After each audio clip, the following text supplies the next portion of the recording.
असल अंग का रूप है अपने साधर्मी से मतलब। साधर्मी से मतलब है साधर्मी के ऊपर किसी प्रकार की विपत्ति आने पर उस विपत्ति को दूर करने का जो मन होता है वही वात्सल्य अंग होता है।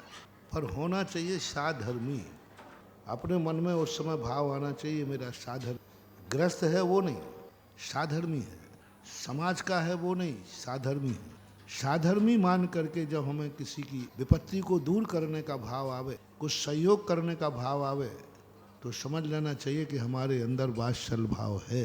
साधर्मी पे कभी भी कैसे संकट आए, वो हमारा परिवार रूप से भली वो दुश्मन है, समाज रूप से भली दुश्मन है, कहीं से भी तुम्हारी पटरी नहीं बैठती है, कोई मेल जोल नहीं है, तुम्हारा झगड़ा टंटा भी चल रहा है, लेकिन जब धर्म की बात आएगी तो साधर्मी होने से वो दुश्मन के दरवाजे भी सहायता के लिए खड़ा हो जाएगा। सांसारिक झगड़ा होना अलग चीज, धन दौलत को लेकर के कोई कहानी सुनी हो गई, संसार में उठते बैठते हुई कहानी सुनी हो गई, उसके कारण से साधर्मी पने पर प्रभाव नहीं आना चाहिए।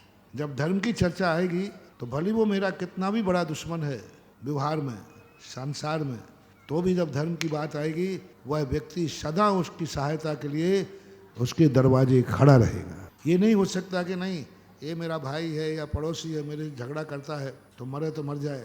नहीं, तुमसे झगड़ा करता है कि धर्म से प्रीति रखता है, वो भगवान का भक्त है, तो हमें भगवान का भक्त, हमारे देवता की बल्दियत एक होना चाहिए।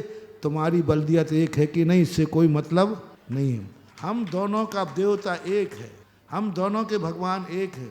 बस फिर हमारे लिए नहीं देखना कि आपसी दुश्मनी है कि नहीं, वो हमारा कहाँ का है, कहीं का भी हो, पाकिस्तान का हो, हिंदुस्तान का हो, चाहे वो जैन हो चाहे अजैन हो, किसी भी हालत में हो, बस एक ही देखना है, तुम्हारा और उसका भगवान एक है, बस वही तुम्हारा साधर्मी है।